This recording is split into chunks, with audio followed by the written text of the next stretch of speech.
Hi, I'm Mike Black, Director of Community Infrastructure Development at the Alaska Native Tribal Health Consortium. We are a statewide tribal organization providing comprehensive health care to rural Alaska residents. One of the main functions of the engineering and construction group that I work for is providing water and sewer facilities for Native communities throughout the state of Alaska. This is a preventative healthcare method that has proven to save lives and the costs of treating diseases that result from the lack of clean water. For water and sewer to work in rural Alaska, it must be designed and built to function in a very challenging environment where it's remote, cold, often in ice-laden soils, and where water is not always plentiful. We have recently began to realize another major difficulty with providing reliable water and sewer services in rural Alaska. The environment throughout Alaska is changing.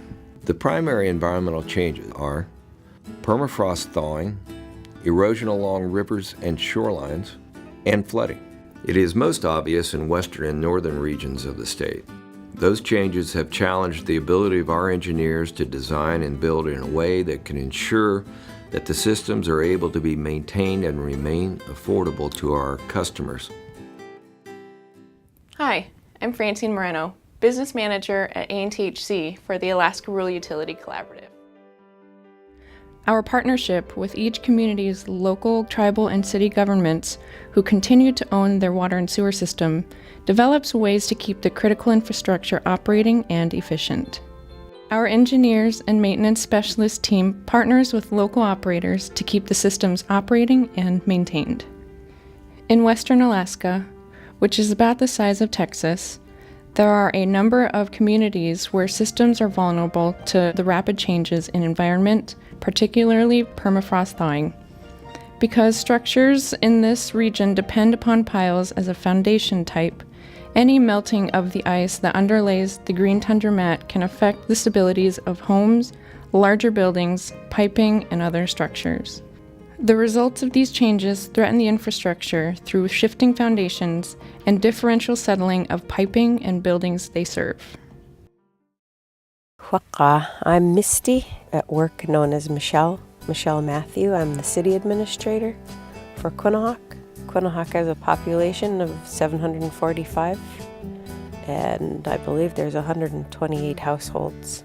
Biggest concern with climate change is all the permafrost is shifting fast along both the coastal line and the river.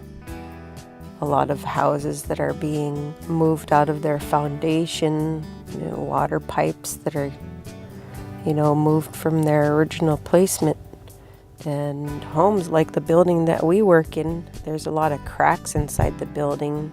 It's got a concrete foundation and the permafrost underneath is just shifting. In Quinnahock, permafrost is melting under the combined utility building, which supports the community's water and sewer system. Thermosiphons, installed to keep the permafrost frozen around the building's foundation, are not able to compensate for warmer winter temperatures. The melting of permafrost around the foundation threatens to destroy the building and the community's water and sewer system. We have designed and are beginning to build an active cooling of the ground as a way of avoiding this disaster. In Quinnahock, we are proceeding to use this approach to save their relatively new water plant. In the past, we would have used passive cooling like thermosiphons, similar to those developed and used for the Alaska oil pipeline. However, as air temperatures warm, these thermosiphons do not work as well as they used to. Therefore, there's need for actual refrigeration of the ground and the reestablishment of solid ice under buildings and other infrastructure. Hi, my name is John Warren. I'm the Chief Engineer here at ANTHC. We have developed a method to convert passive cooling systems that presently function only during the winter months into systems that work both during the winter and throughout the summer. By installing cooling coils around the thermosiphons, we can use a chiller to cool the gas in the thermosiphon and refreeze the ground using solar energy during the summer months. We must do something to avoid damage to buildings we cannot afford to replace.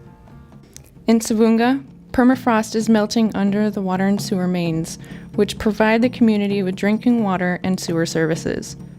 As the permafrost melts, the water and sewer mains settle, pulling service lines away from homes.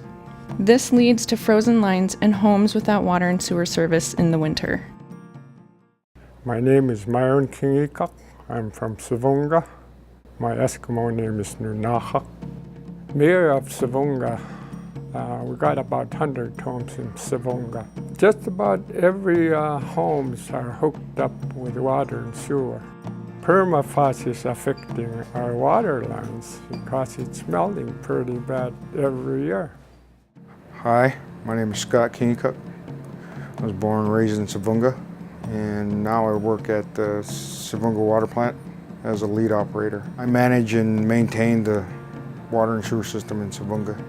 I hunt seasonally. The whole community lives off sea mammals, seabirds, walrus and quail and seal. Everything in the sea, we're connected with it. And over the years, there's been a difference in climate change. Everybody in the community has to re-level their homes due to settling and climate change and the permafrost melting. A lot of utilidors and outdoor plumbing, we have a lot of settling and sagging, and every year it's an ongoing issue. We level it with lumber every summer. It has to be leveled because it's vacuum fed. We had to redesign our connections. Went away with the old style Arctic box. Now we have an all new flex connection. It gives it a play of when the utilidor moves or the house itself moves. There's always that play, the flex.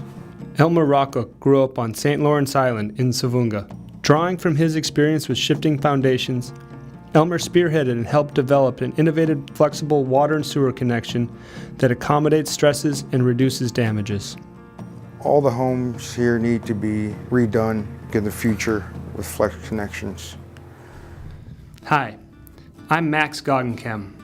I'm a professional engineer overseeing the engineering technical assistance team. I travel extensively throughout rural Alaska to identify problems and propose solutions for our water and sewer infrastructure. Changes such as riverbank erosion are moving at an accelerated pace. Changes that used to take 15 years to occur are now happening over a course of 2 years. It's all used to be land right here. There are many communities in Alaska that are threatened by erosion and/or flooding. Some communities have elected to relocate, and some have chosen to remain where they are. ANTHC is incorporating modular design of washaterias and water treatment plants in order to increase the mobility of the structures and to reduce construction costs. Systems are constructed at a hub where labor, materials, and environmental closures are readily available and then shipped to the site and assembled. Another component of mobile infrastructure is a self-contained in-home system that has been recently developed by ANTHC.